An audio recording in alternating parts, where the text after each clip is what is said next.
Praise the Lord. மத்தேயு 7ஆம் அதிகாரம் 21வது வசனம். பரலோகத்தில் இருக்கிற என் பிதாவின் சித்தத்தின்படி செய்கிறவனே பரலோக ராஜ்யத்தில் பிரவேசிப்பானே அல்லாமல் என்னை நோக்கி கர்த்தாவே கர்த்தாவே என்று சொல்லுகிறவன் அதில் பிரவேசிப்பதில்லை.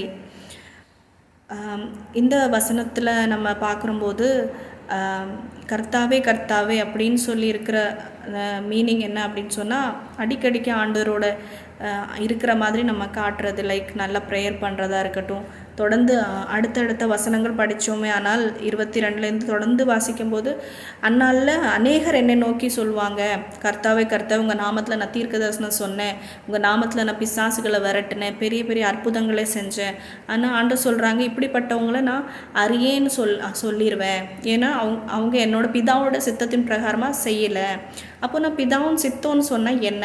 பிதாவின் சித்தம்னு சொல்கிறது என்ன அப்படின்னு சொன்னால், நம்ம இயேசு கிறிஸ்துவை விசுவாசித்து ஆண்டவரோட கட்டளை கற்பனைகள் பிரகாரமாய் நடக்கிறது தான் பிதாவுடைய சித்தம்.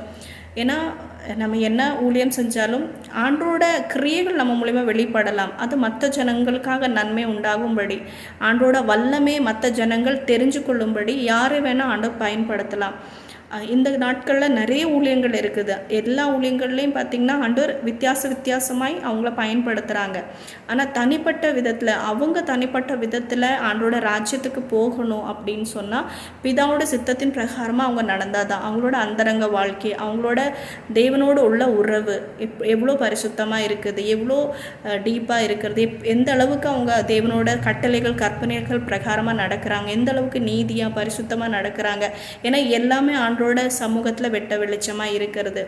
நம்ம தொடர்ந்து பார்ப்போம்னா 7ஆம் அதிகாரம் 20 என்ன சொல்லப்பட்டிருக்குன்னா, அவர்களே நீங்கள் அவங்க கனியினால் அறிவீங்க, அவங்க எப்படிப்பட்ட கனி கொடுக்குறாங்க, அது வச்சு தான் நீங்கள் அறிவீங்க உண்மையாக அவங்க உண்மையானவங்களா அப்படின்னு சொல்லி.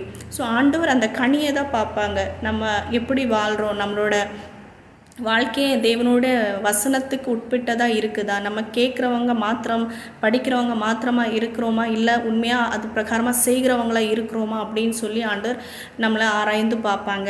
அப்படிப்பட்டவங்க மட்டும்தான் பிதாவின் சித்தத்தை செய்கிறவங்களா இருக்கிறாங்கன்னு ஆண்டவர் சொல்கிறாங்க. அவங்க தான் பரலோக ராஜ்யத்தை சுதந்திரிப்பாங்க அப்படின்னு சொல்லப்பட்டிருக்கு. 7ஆம் அதிகாரத்தில் 13-14 நம்ம வாசிக்கும் போது, இடுக்கமான வாசல் வழியே உட்பிரவேசியுங்கள் அப்படின்னு. ஜீவனுக்கு போகிற வழி இடுக்கமும் வழி நெருக்கமாக இருக்கிறது. அது சாதாரணமாக இல்லை, ரொம்ப ஈஸியாக போயிட முடியாது. ரொம்ப நேரோ பாத், ரொம்ப இடுக்கமாக இருக்கும், ரொம்ப கஷ்டத்தோடு தான் போகணும். அந்த கஷ்டத்துலேயே ஆண்டோருக்காக ஆண்டோட வசனத்துக்காக நின்று நம்ம ஆண்டோட காரியத்தை செய்யும்போது அந்த